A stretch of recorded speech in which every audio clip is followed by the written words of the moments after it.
Hello दोस्तों, N के computer zone में मैं नगीना पटेल आप सभी लोगों का हार्दिक स्वागत करता हूं। आज आपके बीच फिर से एक नया सेट प्रैक्टिस लेकर उपस्थित हुआ हूं, जो ईडू संधान टेस्ट सीरीज बिहार कर्मचारी चयन आयोग परीक्षा 2022 जिसका एग्ज़ाम 23-24 दिसंबर को संभावित है। चलिए बिना विलंब किए हुए वॉल्यूम 2 का सेट नंबर 7 की शुरुआत करते हैं। पहला क्वेश्चन है, निम्नलिखित में से बुद्ध के जीवन से संबंधित कौन सी घटना वैशाख पूर्णिमा को घटित नहीं हुई? तो निम्नलिखित में से बुद्ध के जीवन से संबंधित कौन सी घटना वैशाख पूर्णिमा को घटित नहीं हुई? तो ये कौन सी घटित नहीं हुई थी? गृहत्याग घटित नहीं हुई थी, आंसर बी। नेक्स्ट है, निम्नलिखित में से किस शासक ने अपने सिक्कों पर शाख मुनि बुद्ध की आकृति अंकित करवाई है? दूसरा आंसर कनिष्क। सिक्कों पर शाख मुनि बुद्ध की आकृति अंकित करवाई हुए थे कनिष्क। चौथे बुद्ध बौद्ध संगीति में कनिष्क ने अध्यक्षता किए थे।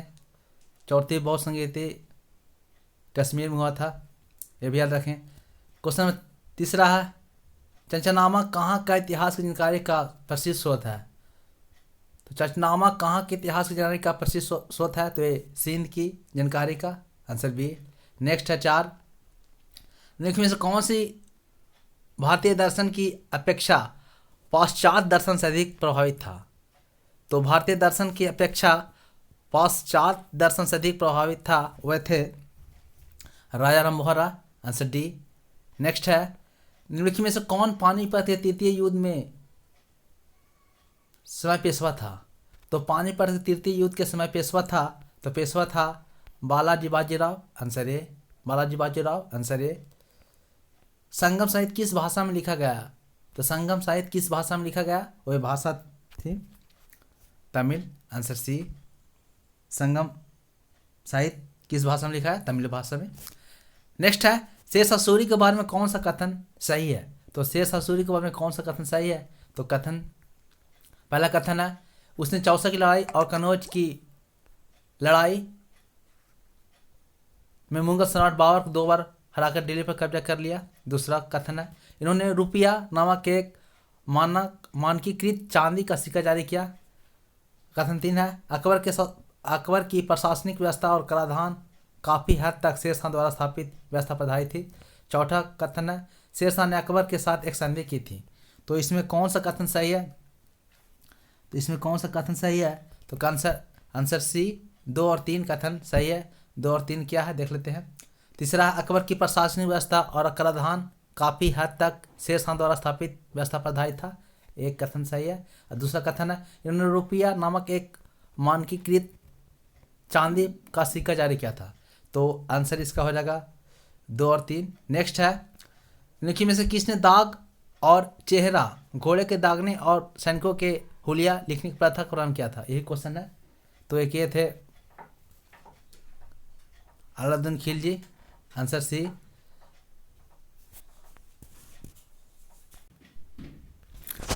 नेक्स्ट है क्वेश्चन 9, जैव विविधता को अधिकतम संकट है। तो जैव विविधता को अधिकतम संकट है प्राकृतिक निवास एवं वनस्पतियों के विनाश से। बी है अनुपयुक्त कृषि क्रिया से, जलवायु परिवर्तन से, जल प्रदूषण से। तो जैव विविधता को अधिकतम संकट है ए, आंसर ए, प्राकृतिक निवास एवं वनस्पतियों के विनाश से। इंपॉर्टेंट क्वेश्चन है, भारत में मैंग्रोव ज्वारीय वन वनस्पति मुख्यतः पाई जाती है। तो ये सुंदरवन में पाई जाती है, आंसर बी। नेक्स्ट है, देखिए कौन सी प्राकृतिक रूप से पाई जाने वाली ग्रीन हाउस गैस सर्वाधिक ग्रीन हाउस इफेक्ट करती है? तो प्राकृतिक रूप से पाई जाने वाली ग्रीन हाउस गैस सर्वाधिक ग्रीन हाउस इफेक्ट करती है। तो ऑप्शन देख सकते हैं, कार्बन डाइऑक्साइड, मीथेन, ओजोन, जलवाष्प। तो प्राकृतिक रूप से जलवाष्प, आंसर डी। क्वेश्चन नंबर 12 है, मालथस के अनुसार किसी देश की जनसंख्या में वृद्धि होती है? तो मालथस के अनुसार किसी देश की जनसंख्या में वृद्धि होती है ए, ज्यामितीय रूप से, आंसर सी। नेक्स्ट है, आपूर्ति का नियम बताता है कि के बीच सीधा संबंध है। तो आपूर्ति का नियम बताता है कि के बीच सीधा संबंध है, तो सीधा संबंध बताता है, आंसर है वास्तविक कीमत आपूर्ति की मात्रा। इसके बीच सीधा संबंध बताता है आपूर्ति का नियम। वस्तु की कीमत और आपूर्ति की मात्रा, आंसर ए। नेक्स्ट है, निम्नलिखित में से कौन से कृषि क्षेत्र में कार्यशील पूंजी है? तो निम्नलिखित में से कौन से कृषि क्षेत्र में कार्यशील पूंजी है? तो ये पैसा, इंपॉर्टेंट क्वेश्चन है, answer B. Statue of equality किसकी प्रतिमा है? तो स्टैच्यू ऑफ इक्विलिटी किसकी प्रतिमा है? तो संत श्री रामानुजाचार्य की, आंसर सी। नेक्स्ट है, प्रथम भारतीय नोबेल पुरस्कार विजेता थे? तो प्रथम भारतीय नोबेल पुरस्कार विजेता थे, आप देख सकते हैं, प्रथम नोबेल भारतीय पुरस्कार विजेता ये थे रविन्द्रनाथ टैगोर। गीतांजलि के लिए इनको नोबेल पुरस्कार मिला था। क्वेश्चन नंबर 17, विश्व वन जीव निधि का शिलान्यास किस वर्ष किया गया था? तो विश्व वन जीव निधि का शिलान्यास किस वर्ष किया गया था? तो किया गया था 1961 ईस्वी में शिलान्यास किया गया था, आंसर सी। नेक्स्ट है, मृदा रहित कृषि को क्या कहते हैं? तो मृदा रहित कृषि को जल संवर्धन कहा जाता है, आंसर ए। क्वेश्चन नंबर 19 है, जो वन चक्रवातों के अवरोधकों का कार्य करते हैं वे कौन से वन हैं? जो वन चक्रवातों के अवरोधकों का कार्य करते हैं वे कौन से वन हैं? तो आप ऑप्शन देख सकते हैं। ऑप्शन है alpine one, mangrove one, evergreen one, monsoon one. तो ये है मैंग्रोव वन। सुंडा ट्रेच, सुंडा गर्च कहाँ स्थित है? तो हिंद महासागर में स्थित है, आंसर ए। जिन संसाधनों का प्रयोग बार बार निरंतर किया जाता है उन्हें कहा जाता है। तो जिन संसाधनों का प्रयोग बार बार निरंतर किया जाता है उन्हें नवीकरणीय कहा जाता है, आंसर डी। नेक्स्ट है, बलुआ पत्थर किस प्रकार की चट्टानें हैं? तो बलुआ पत्थर किस प्रकार की चट्टानें हैं? तो बलुआ पत्थर अवसादी चट्टान है, आंसर डी। नेक्स्ट है, आबादी की वृद्धि दर का तात्पर्य है? तो आबादी का वृद्धि दर का तात्पर्य है, आंसर डी, जन्म और मृत्यु दरों के बीच अंतर। आबादी की वृद्धि दर का तात्पर्य है जन्म और मृत्यु दर के बीच अंतर, आंसर डी। काजीरंगा राष्ट्रीय उद्यान किसके लिए प्रसिद्ध है? तो काजीरंगा राष्ट्रीय उद्यान किसके लिए प्रसिद्ध है? ये गैंडा के लिए प्रसिद्ध है, आंसर ए। नेक्स्ट है, भारतीय मानक समय रेखा पर अपनाया जाता है? तो भारतीय मानक समय रेखा 82.5 डिग्री पूर्वी देशांतर जो इलाहाबाद के नैनी से गुजरती है, इंपॉर्टेंट क्वेश्चन है। निम्न से किस संगठन का मुख्यालय जिनेवा में नहीं है? तो किस संगठन का मुख्यालय जिनेवा में नहीं है? तो खाद्य एवं कृषि संगठन, विश्व मौसम विज्ञान संगठन, विश्व स्वास्थ्य संगठन, विश्व व्यापार संगठन। तो खाद्य एवं कृषि संगठन का मुख्यालय रोम में है, तो आंसर ये हो जाएगा। विश्व मौसम विज्ञान संगठन का मुख्यालय जिनेवा में, विश्व स्वास्थ्य संगठन का मुख्यालय जिनेवा में, विश्व व्यापार संगठन का मुख्यालय जिनेवा में। नेक्स्ट है, पूरे विश्व में बाल कल्याण से संबद्ध एकमात्र संगठन कौन सा है? तो पूरे विश्व में बाल कल्याण से संबद्ध एकमात्र संगठन है यूनिसेफ, आंसर बी। नेक्स्ट है, निम्न में से कौन भारत रत्न पाने वाले प्रथम संगीतकार थे? तो निम्न में से कौन भारत रत्न पाने वाले प्रथम संगीतकार थे? तो संगीतकार थे एम.एस. सुब्बलक्ष्मी, दूसरे संगीतकार लता मंगेशकर, आप याद रख सकते हैं। तो प्रथम संगीतकार एम.एस. सुब्बलक्ष्मी है, सुब्बलक्ष्मी आप याद रख सकते हैं। लता मंगेशकर दूसरे पाने वाले हैं। 29, राज्यसभा के लिए मनोनीत भारतीय चलचित्र की पहली महिला कौन थी? तो राज्यसभा के लिए मनोनीत भारतीय चलचित्र की पहली महिला कौन थी? तो ये नरगिस दत्त, आंसर ए। सामुदायिक विकास कार्यक्रम कब शुरू हुआ था? तो सामुदायिक विकास कार्यक्रम शुरू हुआ था 1952 ईस्वी में, आंसर सी।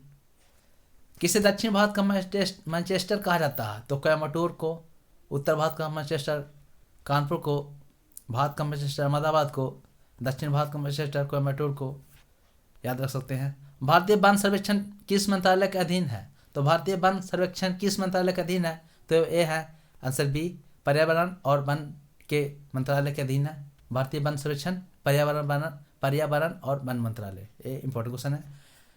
33 है, दक्षिण भारत की सबसे प्राचीन भाषा कौन सी है? तो दक्षिण भारत की सबसे प्राचीन भाषा कौन सी है? तेलुगु, सॉरी, दक्षिण भारत की सबसे प्राचीन भाषा तमिल है, आंसर बी। नेक्स्ट है 34, भारतीय संविधान में संशोधन कितने प्रकार से किया जा सकता है? तो भारतीय संविधान में संशोधन कितने प्रकार से किया जा सकता है? तो भारतीय संविधान में संशोधन 3 प्रकार से किया जा सकता है, आंसर सी। नेक्स्ट है, हाल ही में भारतीय नौसेना की पहली पायलट्स ने अरब सागर पर निगरानी मिशन किस विमान के जरिए पूरा किया? तो हाल ही में भारतीय नौसेना के पहले पायलट्स ने अरब सागर पर निगरानी मिशन किस विमान के जरिए पूरा किया? तो ये थे किस विमान के जरिए? तो डोनियर 228 यानी डोनियर 228 बोल सकते हैं, आंसर है। नेक्स्ट है 36, कलरव पक्षी महोत्सव बिहार के किस जिले में मनाया जाता है? तो बिहार के जमुई जिला में मनाया जाता है कलरव पक्षी महोत्सव, बिहार के जमुई जिला। 37 है, नेक्स्ट है, हाल ही में भारत सरकार द्वारा BBNL का किसके साथ विलय कर दिया गया? तो BBNL को BSNL में विलय कर दिया गया, आंसर ये। नेक्स्ट है, हाल ही में किसे वैश्विक ऊर्जा पुरस्कार 2022 से सम्मानित किया गया? तो हाल ही में किसे वैश्विक ऊर्जा पुरस्कार 2022 से सम्मानित किया गया? तो ये answer C, Kaushik Rajshekhar, answer C. Next है, हाल ही में ऑनलाइन सरकारी ई टैक्सी सेवा शुरू करने वाला भारत का पहला राज्य कौन बन गया है? तो ऑनलाइन सरकारी ई टैक्सी सेवा शुरू करने वाला भारत का पहला राज्य केरल बन गया है, आंसर बी। नेक्स्ट है, हाल ही में लोकसभा ने वन्य जीव संरक्षण संशोधन विधेयक 2021 को मंजूरी दे दी है। हाल ही में लोकसभा ने वन्य जीव संरक्षण संशोधन विधेयक 2021 को मंजूरी दे दी है। वन्य जीव संरक्षण अधिनियम किस वर्ष का है? तो वन्य जीव संरक्षण अधिनियम किस वर्ष का है? तो 1969। स्टॉकहोम संमेलन भी 1972 में हुआ था। पर्यावरण संरक्षण अधिनियम 1986 में। सारे इंपॉर्टेंट क्वेश्चन है। नेक्स्ट है, जुलाई 2022 में प्रधानमंत्री नरेंद्र मोदी द्वारा भारत का पहला इंटरनेशनल गोल्ड एक्सचेंज कहाँ स्थापित किया गया था? तो जुलाई 2022 में प्रधानमंत्री नरेंद्र मोदी द्वारा भारत का पहला इंटरनेशनल गोल्ड एक्सचेंज कहाँ स्थापित किया गया था? तो ये स्थापित किया गया था गांधीनगर। इंपॉर्टेंट क्वेश्चन है। मूल अधिकार संदर्भ में निम्नलिखित में से किसका कथन, मूल अधिकार संदर्भ में निम्नलिखित में से सही कथन का चयन करें? संशोधन नहीं किया जा सकता, उच्चतम न्यायालय के मूल क्षेत्राधिकार के अंतर्गत नहीं आते, वाद योग नहीं है, न्याय योग नहीं है। तो ये आंसर बी, उच्चतम न्यायालय के मूल क्षेत्राधिकार के अंतर्गत नहीं आते। इंपॉर्टेंट क्वेश्चन है मौलिक अधिकार से। मौलिक अधिकार भाग 3 में अनुच्छेद 36 से कॉमन 1236 में स्थित है, आप याद रख सकते हैं, अनुच्छेद 1236।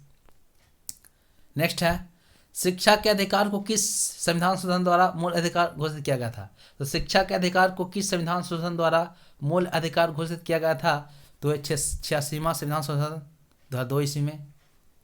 शिक्षा के अधिकार को किस संविधान संशोधन द्वारा मूल अधिकार घोषित किया गया था? तो 86वां संविधान संशोधन 2002 ईस्वी में।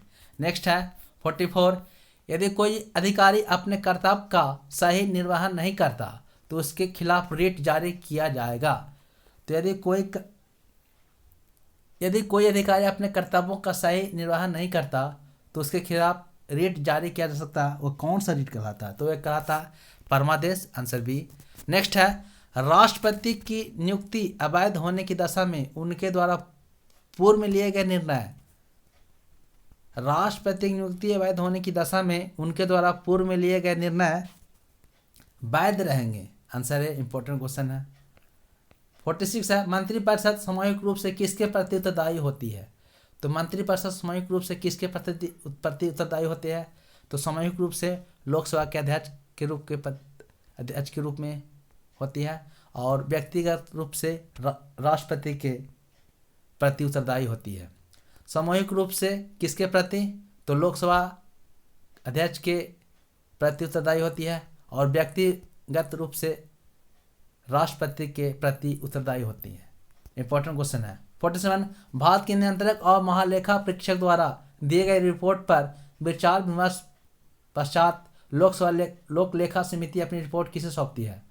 तो भारत के नियंत्रक और महालेखक परीक्षक द्वारा दिए गए रिपोर्ट पर विचार विमर्श पश्चात लोक लेखा समिति अपनी रिपोर्ट किसे सौंपती है? तो सौंपती है लोकसभा अध्यक्ष को। लोकसभा अध्यक्ष को ये सौंपती है, आंसर सी। नेक्स्ट है, असत कथन की पहचान करें। ए ऑप्शन है, उपराष्ट्रपति राज्यसभा के सदस्य नहीं होते, राज्यसभा के उपसभापति निश्चित रूप से राज्यसभा के सदस्य होते हैं, राज्यसभा के सभापति होने के लिए राज्यसभा का सदस्य होना अनिवार्य है, इनमें से कोई नहीं। तो असत कथन की पहचान करना है, तो आंसर सी। राज्यसभा के सभापति होने के लिए राज्यसभा का सदस्य होना अनिवार्य नहीं है। आप लोग इस क्वेश्चन को देख सकते हैं। नेक्स्ट है, राज्यपाल राज्य विधानमंडल द्वारा पारित किसी विधेयक को राष्ट्रपति के लिए आरक्षित रखते हैं। तो राज्यपाल विधानमंडल द्वारा पारित किसी विधेयक को राष्ट्रपति के लिए आरक्षित रखते हैं। अनुच्छेद 201, आंसर बी। नेक्स्ट है, जनहित याचिका की व्यवस्था भारत में कैसे प्रारंभ की गई। तो जनहित याचिका की व्यवस्था भारत में कैसे प्रारंभ की गई, तो ये की गई थी न्यायिक पहल के द्वारा। Answer C. नेक्स्ट है, 51 से 75 तक मैथ का क्वेश्चन है। मैथ इसमें आप 22 से 23 क्वेश्चन सोल्व कर सकते हैं। मैं सिर्फ साइंस का क्वेश्चन करवाने वाला हूँ। 76 से साइंस का क्वेश्चन है, आप इसे ध्यानपूर्वक लाइए क्योंकि एग्ज़ाम बहुत ही नज़दीक आ गया है। आप इस वीडियो को 1 से 2 बार भी देखिएगा तो पूरे जीके जीएस और करंट अफेयर का सारे क्वेश्चन कंप्लीट हो जाएंगे। 76 है अधिक ऊंचाई पर द्रव का क्वथनांक। तो अधिक ऊंचाई पर द्रव का क्वथनांक घटता है। Answer B. निम्न से किसे पॉलीप्रोटिक बहुक्षारकीय अम्ल के नाम से नहीं जाना जाता। तो निम्न से किसे पॉलीप्रोटिक बहुक्षारकीय अम्ल के नाम से नहीं जाता, तो नहीं जाना जाता हाइड्रोक्लोरिक अम्ल। Answer C, HCl। 78 है, एजिडोडाइमिन नामक औषधि का प्रयोग किस रोग से ग्रस्त रोगियों के उपचार के लिए किया जाता है। तो एक किया जाता है एड्स। Answer D. नेक्स्ट है 79, Br35 और 80 में प्रोटॉनों की संख्या। तो इलेक्ट्रॉन बराबर प्रोटॉन की संख्या होती है। तो आप देख सकते हैं इलेक्ट्रॉन बराबर प्रोटॉन, तो नीचे जो लिखा रहता है वो इलेक्ट्रॉन या प्रोटॉन बोल सकते हैं।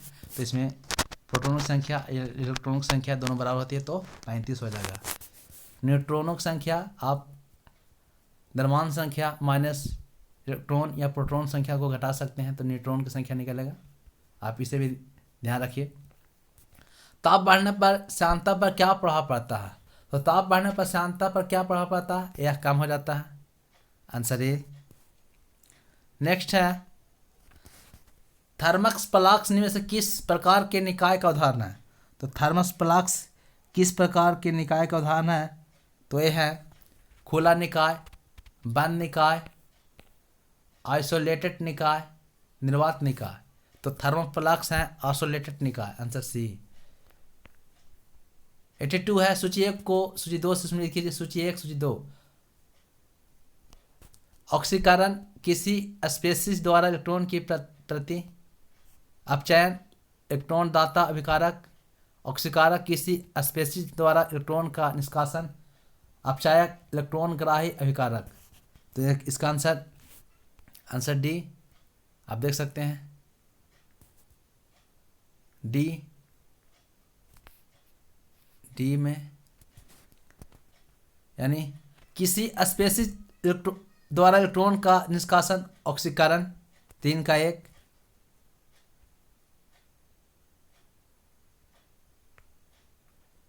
किसी स्पेसीज द्वारा इलेक्ट्रॉन की प्रति